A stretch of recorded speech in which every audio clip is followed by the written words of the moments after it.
And I need to tell you that I was nervous because in front of me was a 17-month journey that looked like me getting up every morning at 5 o'clock, rain, shine, or minus 40 winter, and walking 35,000 steps, 24 kilometers. And when it was done, it would see me walk over 9,000 kilometers. Two big fears I had. One, that my body wouldn't make it. I was 49 years old. And two, nobody would care.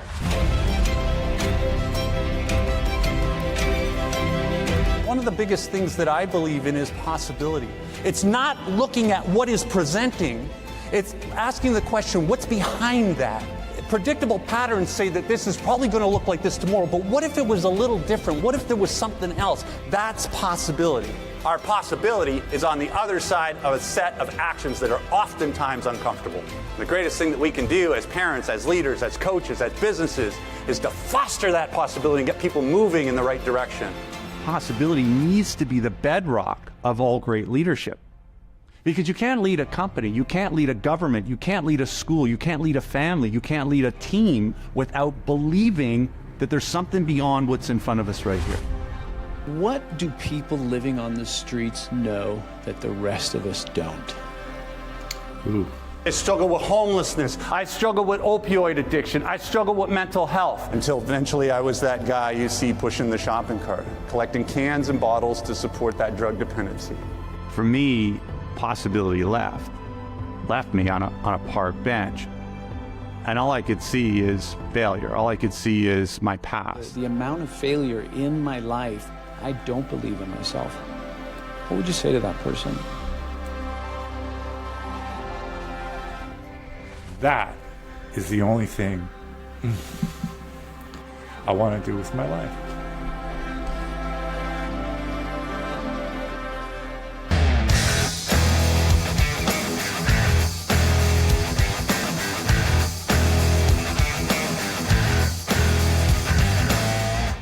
Hey everybody, I want to welcome you back to the show. I am really excited about today's guest. Joe Roberts is with me. Joe, welcome to Born to Climb. It's great to have you here. Oh, it's great to be here, James. Thanks for having me. So there's so many things I want to ask you, but I want to start with this. What do people living on the streets know that the rest of us don't? Ooh, perspective on what a bad day looks like. It's not a 300 or 500 point drop in the Dow. And you know, it's interesting that you bring that up because prior to COVID, I used to tell my journey from Skid Row to CEO, and 40% of the audience would get it. And now 80%. You don't have to be homeless on the streets to understand what, you know, a tough day looks and feels like. We are living in very uncertain times, highest level of division in politics, interest rates, home prices, homeless, you know, so all of these things are about sort of that perspective. And I think that was probably one of the greatest skills and transferable skills that I brought out of that experience that helped me become successful in the corporate world. So I want to dive a little bit into your story for those of you listening and you've never heard Joe Roberts before, otherwise known as the Skid Row CEO. So Joe, that whole journey from homelessness out, can we go back in time and how did that start, and tell us a little bit about that? Look, yeah, I think the thing is it's painfully common. I came from a place that was really good, grew up north of Toronto. Dad worked at the seatbelt factory, and for the first 8 years my life was ideal. I had a dad that loved me like crazy. He loved playing baseball and hockey with us. Mom was a stay-at-home mom. Older brother, younger sister, church on Sunday. It was great. And then in 1975, life left our family. And overnight we lost Dad from a massive heart attack. And that created a massive void in our family. I lost my father. Our family lost our economic stability. And my mom lost her partner in raising these three kids. But the biggest thing was the economic uncertainty because he was the breadwinner. And what happened next was a series of very unfortunate events. My mom remarried. You know, the next guy who came along, he interviewed well, but he wasn't a good man at all. He couldn't have been more diametrically opposed in character to my father. He was a violent, abusive alcoholic. And so at a young age, I had two traumas. I had lost Dad and not dealt with the grief. And I had this ongoing physical, mental, and verbal abuse from my stepfather. So it was those early years that were impacted, right? At 9, the opportunity to use drugs comes along. My brother and his older friends, and they invite me. And I don't use drugs because I think it's going to be cool or I'm curious about drug consumption or its impact on my body. I did it to fit in, to join. You know, and I see this so often in leadership positions, is that we sacrifice our sort of moral compass to belong instead of taking a stand on something. And I used for the first time, and I went home, and all of the emotional uncertainty in the house all of a sudden didn't impact me as much. I felt safe and protected. You know, one of the things that I correlate this to, James, is you think about COVID and the challenges the last couple of years. And my question to the listener would be, what do you use when you're faced with that emotional uncertainty? What's your go-to? Some people, it's food, it's streaming, you fall down the social media hole, you isolate, maybe it's 1 glass, 2 glass, 3 glasses of wine. No judgment. This is what happens when human beings are faced with uncertainty. We look to alter our emotional state. Now, you may have some really good tools: yoga, exercise, journaling, working with a mentor. But I found what happened for me in that moment is I found a way to cope in an emotionally uncertain world. And so then it set me on a course that took me to some of the darkest places you can go to in the Western world. And by the time I was 15, I got kicked out of the house. At 16, I got kicked out of school. And at 17, I was in trouble with the legal system for the first time.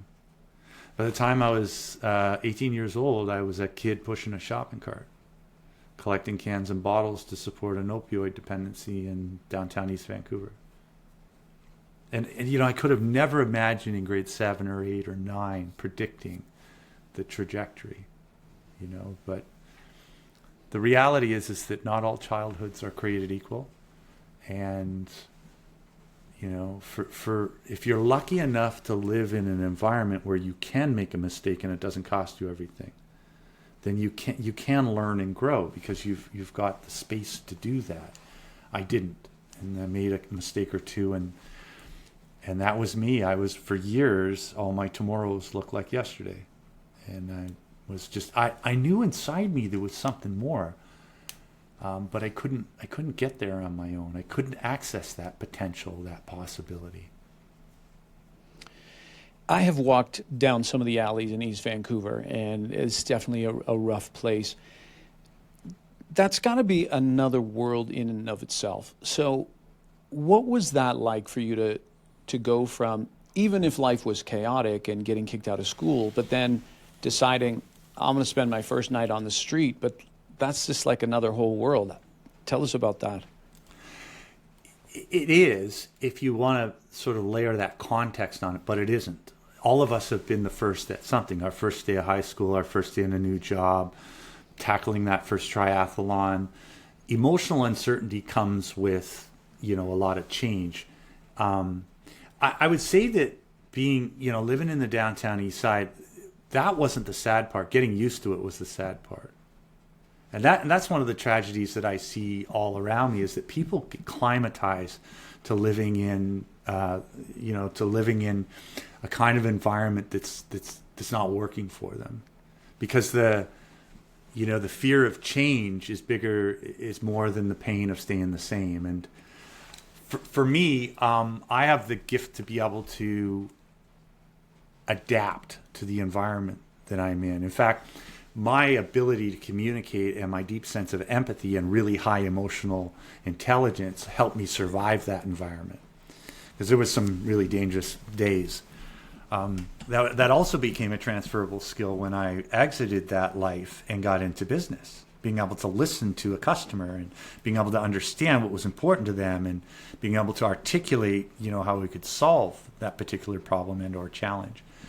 But, there was a lot of days where, I was down there and I wanted out, but I couldn't get there. And yeah, it was surreal. But when I look back at it now, isn't that how all of our lives go? We wandering down the road of life, minding our own business, and life lifes us, and we face health crisis, we face divorces, we face challenges with our kids, we face business failures, war, division in politics. All of these things are not something that we had a plan B for. Yeah. I think the homelessness issue is obviously a big issue. In the United States it is, big tent cities everywhere. And I think it's easy for people to kind of look at it and just kind of homogenize the group, like everyone's all the same. But in your experience, as you lived that life, what kind of people were there? Or was it people from all different walks of life who just all had their own stories? Or yeah, it's a cornucopia of different antecedents or root causes, right? It's kind of like, why does a company fail? Well, it's not one thing, is it? What contributes to a toxic work environment? It's not one leader. You can throw it at their feet and say, I need to replace that guy. Well, that's not always the truth. You look at traditionally toxic environments, and I'm not going to pick on any particular group, but ones that you see in the media all the time. Well, they do change their leadership. That doesn't change the culture. I think that when you look at homelessness, first of all, the challenge is that you just labeled something that's 157 different things one thing. When we do that, we compartmentalize so that we can wrap our brains around what is this. But what is it really? You don't know. It's on an individual, a person-by-person basis. For some people, they're there because of mental health. For some people, it's mental health and substance use disorder. For some people, it's brain injury and trauma. Other people, it's choice. They simply don't want to live within the confines of the world construct that we have. So I think that it's really important to understand and take a look at going upstream and saying, okay, what happened before this happened? My focus in the advocacy work that we did was taking a look at what are the things that happen in a young person's life that lead them to a place where it's really precarious, and then they cross that line and find themselves couch surfing or out in a really vulnerable mind. Because if we can get in front of that, and support that, then we can slow and stem the flow of these kids that are falling sort of off the cliff. But that's sort of, asking, okay, well, what is that? Well, for youth, it's family conflict, it's mental health, sometimes it's inclusion, early childhood trauma, substance use disorder. Do you know that over 60% of kids that end up homeless in Canada do so because of family conflict? Right now, in Calgary, Toronto, Montreal, and Vancouver, a 14-year-old is going to get in a fight with their mom or their stepmom or their stepdad, and they're going to slam the door, and out they go. And what happens over the next 90 days could change the trajectory of that kid's life. And why? That's amazing. Because they couldn't get along. They had a fight. You think about it. Did you ever have a fight with your mom and dad? See, I've had this conversation with 1,000 or 1,000,000 kids and asked that question. Put your hand up if you've ever had a good fight with your mom or dad. Great. You slammed the door. Where'd you go? You went to your uncles. You went to your grandmas. You went to your boyfriend or girlfriend's where they had parental over. Good. You went to a place that was safe. The kid who didn't, who went to the drug house or went to the unsafe boyfriend or girlfriend's place or headed downtown to the corner. What was waiting for them? Yeah. What was the turning point for you? There was over a year where it was over for me, where I was done. And 3 days before Christmas, 1989, I was sitting in Pigeon Park, which is in that poorest postal code, right in the downtown east side, and I was going through opiate withdrawal. And the only way to describe that experience for someone unfamiliar with it's like the worst flu you've ever had in your life. The hot sweats, cold sweats, high level of anxiety, really low energy. So imagine, having the worst flu you've ever had times 100, except you're having it on a park bench in the pouring rain. But you know that $10 makes it go away like that. Yeah. And so that's the vicious cycle. And I wanted $10. I needed $10. I didn't want to steal or rob. That wasn't my character. And I came up with what I thought was a good idea, and I walked into the bar across the street, and I sold the only item I had left, and it was the boots I was wearing. And I remember walking out, and I'll never forget this day, James. My foot touched the cold concrete sidewalk. And I didn't want to be here anymore. You know, when we take a look at the uptick in mental health everywhere in the world today, you don't have to be homeless or a drug addict to be backed into a corner. There are so many people, maybe even one or two listening to this right now, that have been carrying a burden for months or years. And the people who love them the most don't even know. Because what I learned in my journey is the heaviest thing that I ever lifted was my hand for help. And in that moment of darkness and despair, instead of acting on those feelings of self-harm, I said a little prayer. And it went something like, you know, God, give me a second chance. I don't deserve it, but I'd really love a second chance. And I didn't think much of that. And the next day I walked into a Salvation Army, and I connected with this guy. First thing he gave me was a pair of shoes, and he connected me with my mom. I begged my mom for a second chance. She flew up to Vancouver, scooped me up. I remember she gave me one of those big tight mom hugs and said, "I love you, son," and kissed me on the cheek. And she said, let's get you the help you need, and took me back to her home in Barrie, Ontario. And that's when things turned around. I had probably one of the most impactful leadership discussions I ever had in my life 2 weeks before this happened. And I just want to add this piece because it's really key to the message that I delivered today. I was sitting on a park bench in front of the Army and Navy, and I was sitting beside this older man. His name was Gus. And he had these beautiful blue eyes. They're like Paul Newman eyes. And I realize if you're under the age of 40, you have no idea who Paul Newman is, but I digress.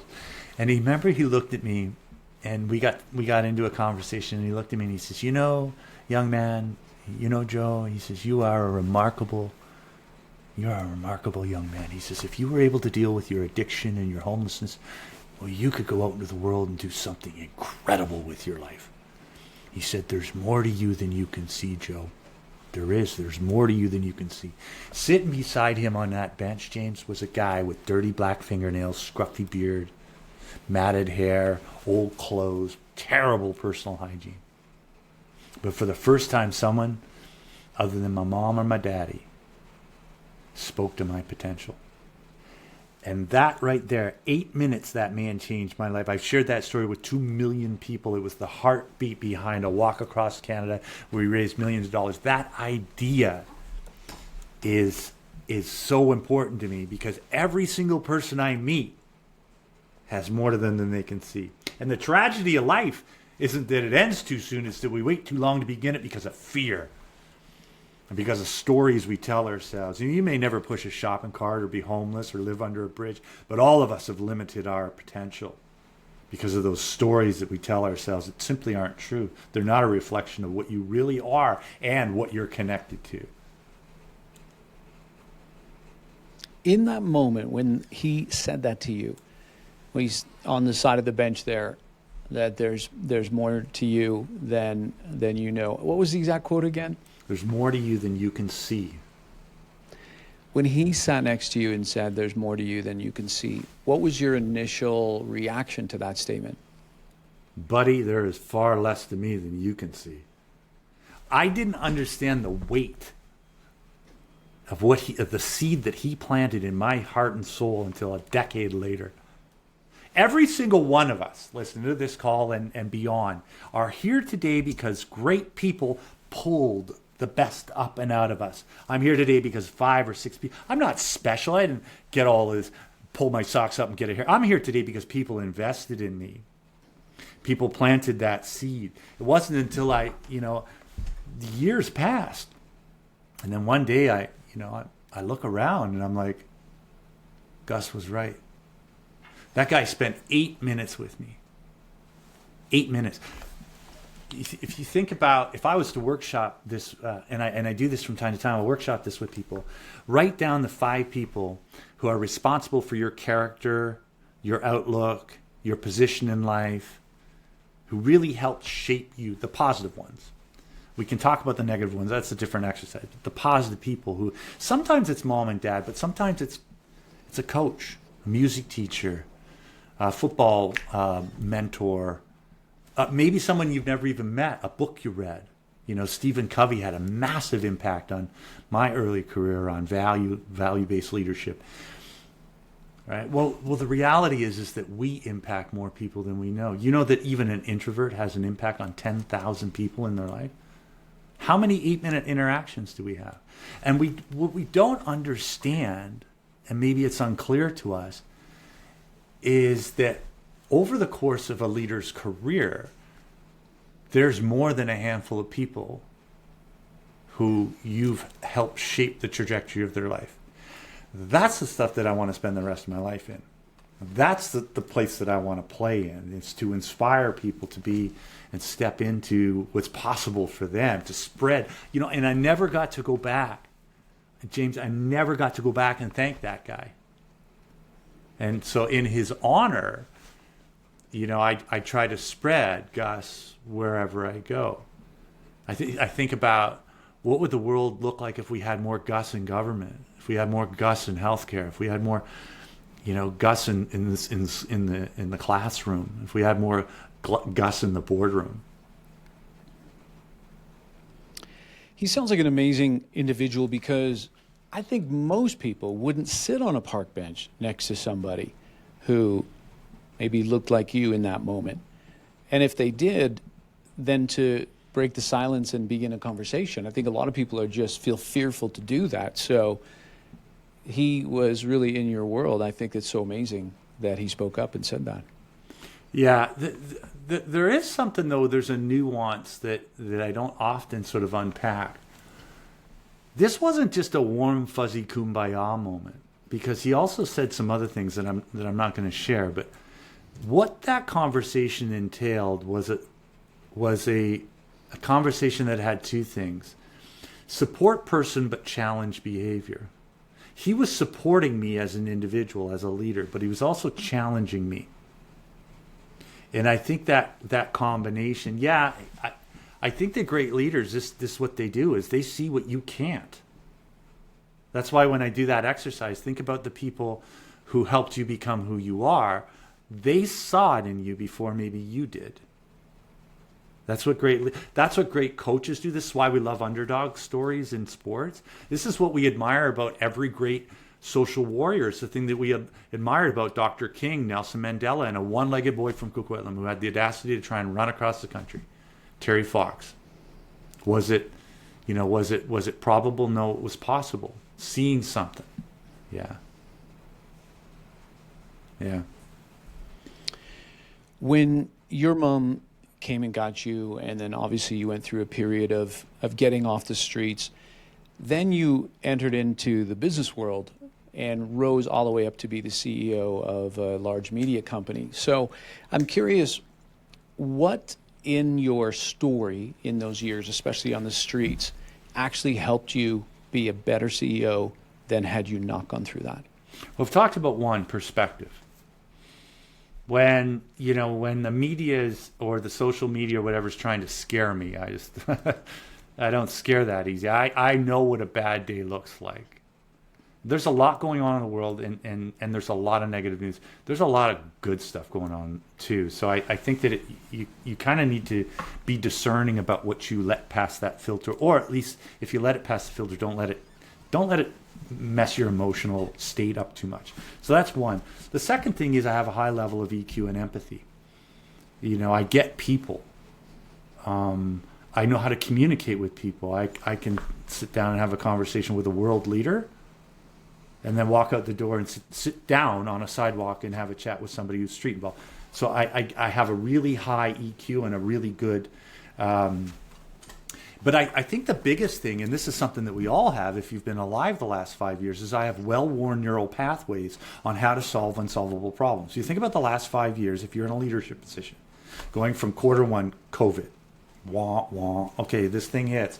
We had to pivot so much we got dizzy. Well, the byproduct of that experience, that negative experience, right, whether it's invited adversity or uninvited adversity. This is why I like doing extreme sports stuff now, is that the uninvited adversity has the same makeup.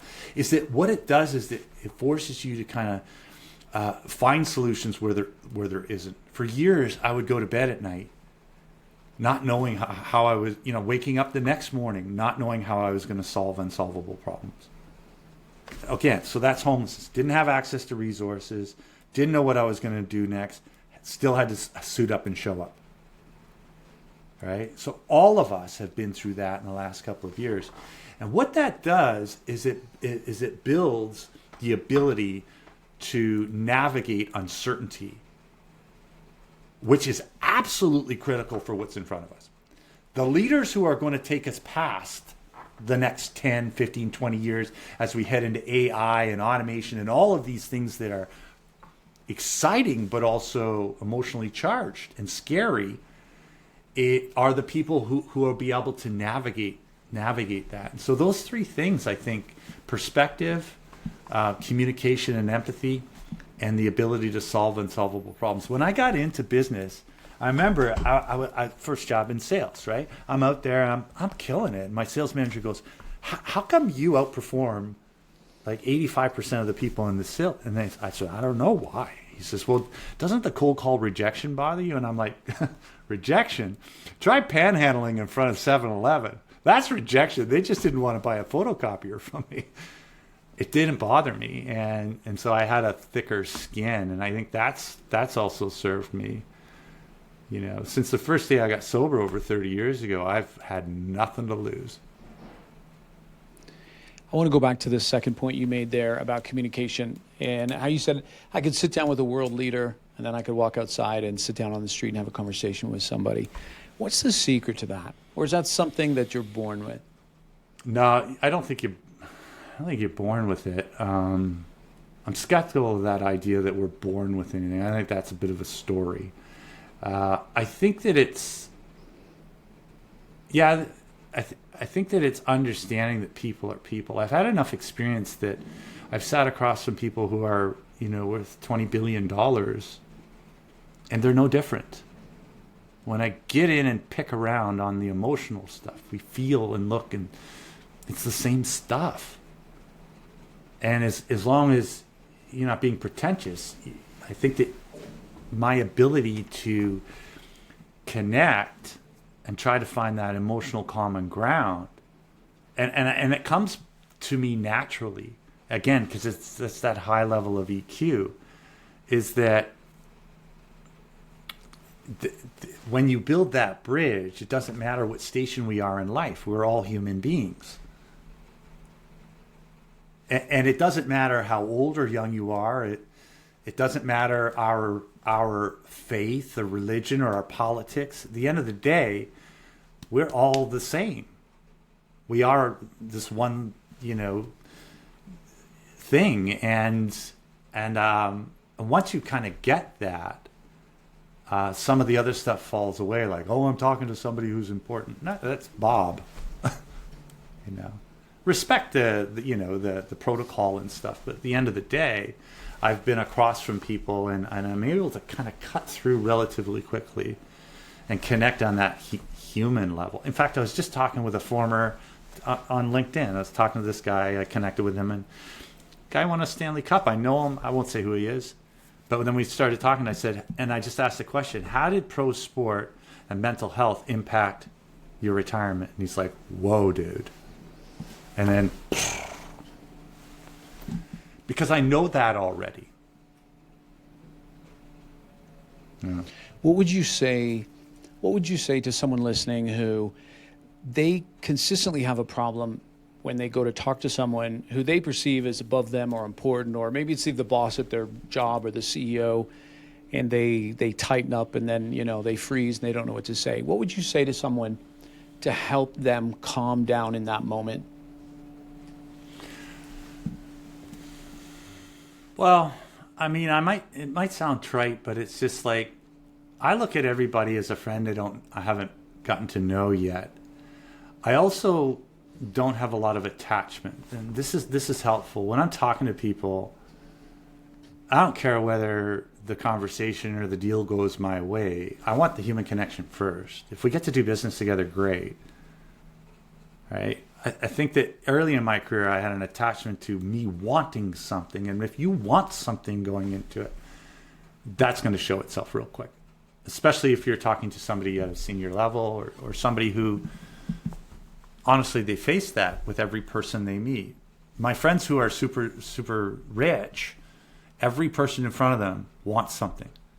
And I remember one of my friends, he's a person of high notoriety. I won't say who it is, but at lunch, and I said, it must be really hard because everywhere you go, somebody wants something from you or your family or your trust. And he said, yeah. And I remember looking at him and I said, I just want you to know I love you, man, and I'll never ask you for anything. And it was just like, and funnily enough, is that when you need something, that person's like, they're willing to be there and offer it to you. Because they want to bless you. They want to help you. But if you lead with that, I think that's one of the problems right now, there's been a trust bridge that's been broken since COVID. It's very difficult to connect with human beings, even though we have all these ways to connect, 1,000 different ways to send a direct message to someone. But, the question is, how do you feel when you connect with somebody and then they immediately pitch you? That's a forever mark. And so that's tough. I don't know if that really answers the question, but that's my approach. I don't know if that'll work for everyone, but that's sort of how I do it. Well, I like the mindset shift that you mentioned there about I see everybody as a friend. I just haven't met them yet. That completely changes the nature of the conversation. I also I know this. Because of the kind of speaking I do and the kind of work I do and the kind of conversations, I get people who are in big positions come up to me afterwards and go, pss, pss, pss, pss, and then they'll tell their story. We all got stuff going on. And it doesn't matter if your title is CEO or whatever, we all have stuff going on. Every single one of us. And in this day and age, more than ever. And so when I come in and I kind of gut myself on stage and say, here I am, warts and all, and we can move past this. People come up and they tell me, I remember I had a CEO of a $32 billion company come up to me and he says, we paid you a lot of money to come here and there may be some unintended consequences. And I said, what do you mean?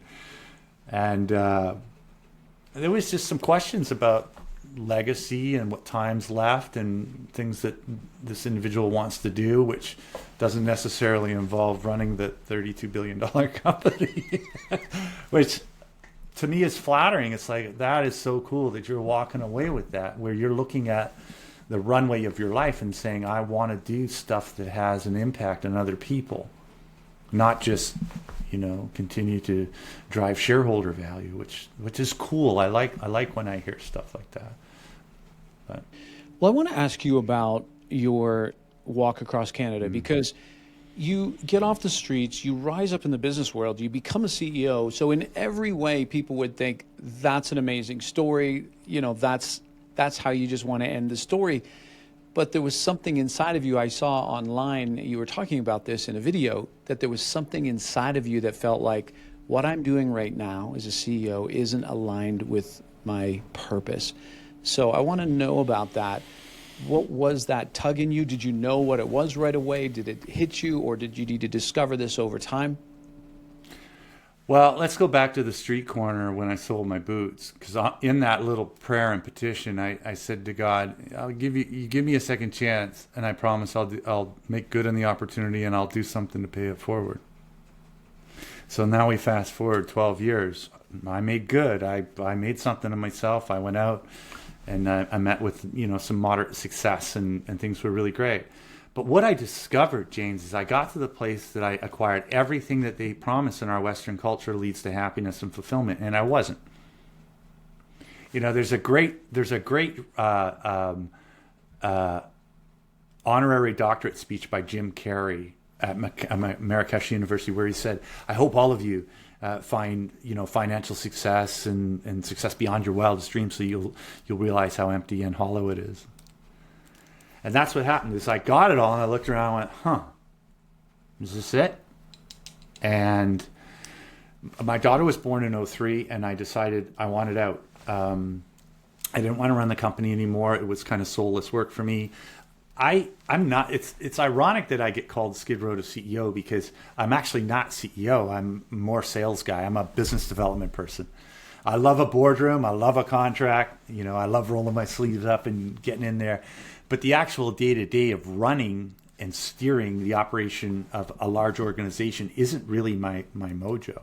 So I wrote, it's Peter principle, right? I promoted myself to my level of incompetence. And I started asking questions about legacy.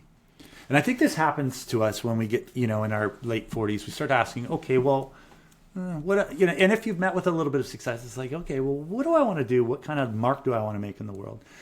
So that's where I was sort of mentally. And I'd left and I had floated. My daughter was born. I had enough money so I could slide for a while. And I started working with a guy named Sean, and Sean's a former Olympic Canadian athlete, wrote his PhD on high performance, really smart guy. And he and I were doing some consulting management and speaking together, and we were on an airplane going into Calgary. And I turned to Sean, and I said, Sean, I got this bigger piece of work I want to do, this pay it forward promise.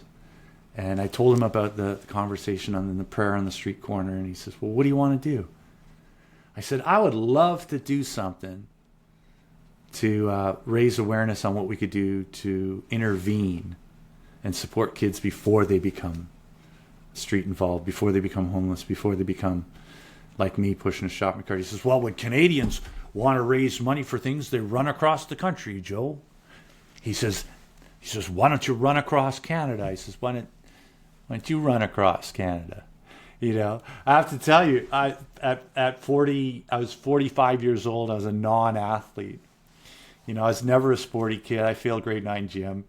The idea of running across, it looks small on a map, but it's actually a rather wide country. So I dismissed the idea, Probability is past experience and likelihood of future success based on where I am right now. This is how we see the world, is through probability.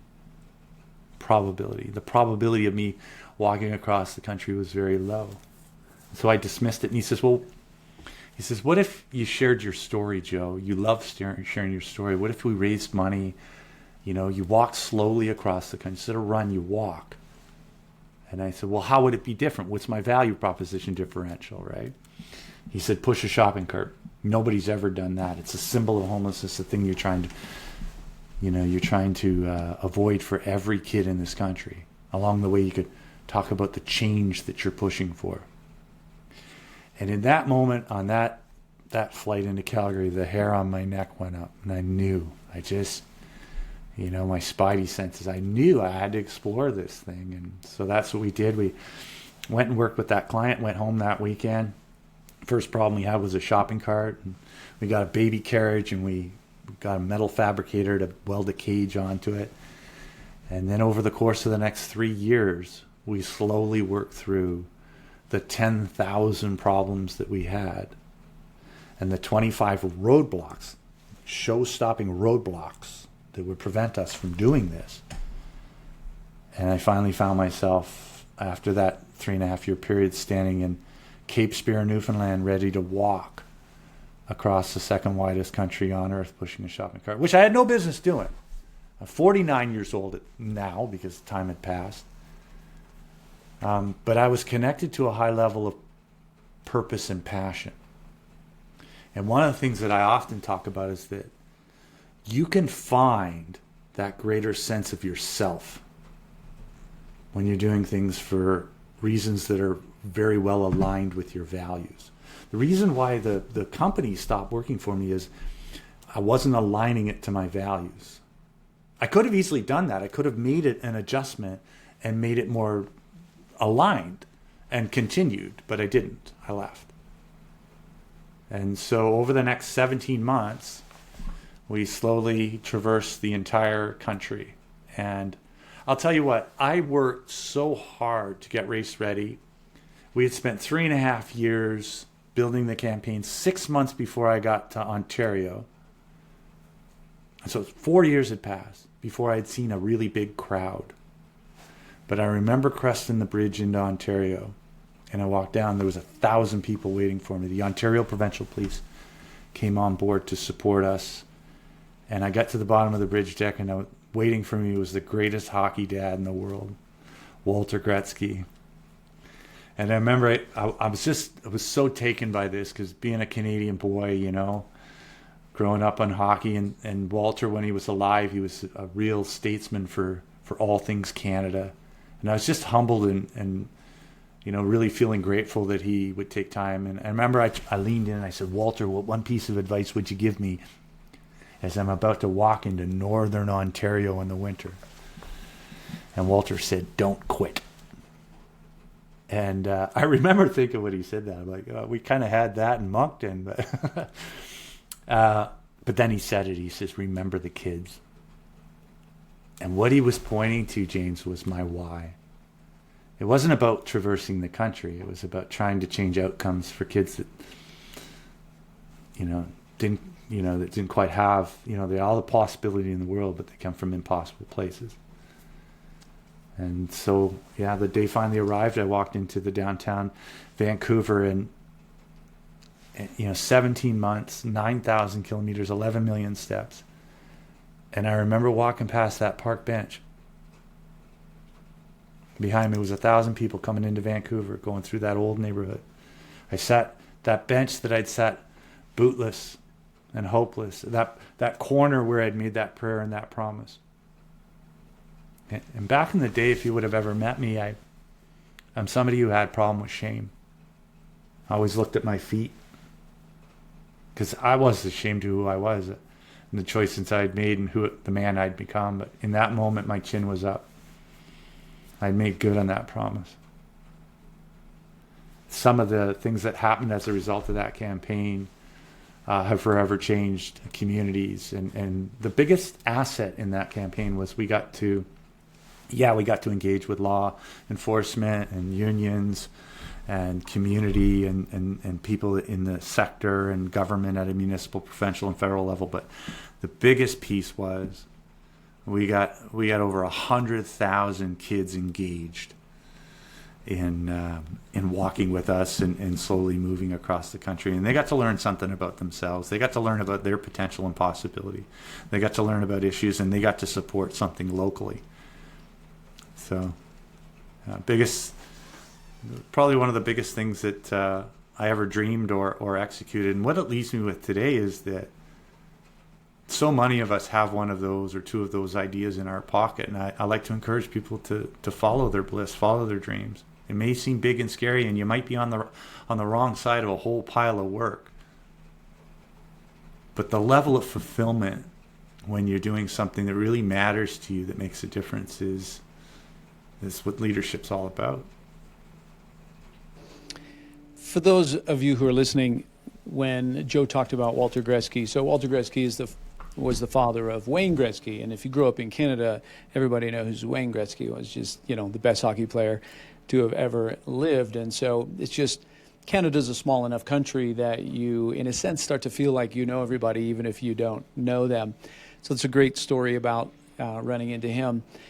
But it's so amazing that your story comes full loop in that you end up walking past that same bench and if you could go back in time, in that moment as you're walking by and sit beside yourself in that bench, what would you have said? Well, I would repeat what Gus said to me. And that's the core of my message. One of the things on your website is about, the 9 minutes on Monday and people-centered leaders, but about making things dead simple. It's one of the things I got from some of your stuff, James. And I like simplicity on the other side of complexity. And it's simply that there is so much more inside each and every one of us. But we color our lives with fear and stories, and that keeps us small. It's not a reflection of what you come from or where you're going. When I was in Northern Ontario, I worked with a group of Indigenous leaders, and I got access to a group just before we left Ontario in Kenora. And I asked the elders if I could have 30 minutes with the kids, just us. Have the adults leave the room so that we could have a real, honest, open dialogue. And they said, yeah. And we went around the room, and there was a kid about 14, a girl. And she was angry. And I remember she looked at me and she said, what would you say to someone like me? And I looked at her and I said, look, I don't know your story, and I don't want to presume to know it, but here's what I know. You aren't a reflection of the things that you've been around. You aren't a reflection of the things that have been said to you. You're not a reflection of the things that have been done to you. You're not even a reflection of what you say to yourself right now in those quiet moments. Inside you is something so bold and beautiful and extraordinary. And if you have the courage just to lean into that a little bit and take a couple of steps through the uncertainty, you could discover that bigger sense of yourself. And in that moment, she softened. I could see it in her eyes, and I could see it in the kids around the room. They got it too. And in that moment, James, I realized I had passed Gus's torch. That is the only thing I want to do with my life. Is our misery becomes our ministry. And if I can take all of that and help open hearts and minds for people who are struggling out there, but they're sitting on a powder keg of potential, that's rewarding work. You know, that's what I would say to me. It's a beautiful thing, Joe, and you're doing such great work in the world. The last two questions I wanted to ask you, one has to do with how we think about us, and then I'm going to have a follow-up question about us as leaders. But you mentioned shame, and I think that shame is something that hinders so many people, and so many people carry it, but they never tell anybody about what's going on. What do you say to somebody listening right now who, in their mind, they're like, well, you don't know what I've done. Like, I've got just some things I'm embarrassed of. Or it could just be not something I did, but just that I have failed like so many times. Like the amount of failure in my life of all the different projects I've tried. And now I don't believe in myself. What would you say to that person? You don't have to believe in yourself. I'll hold that space for you. Right? Like,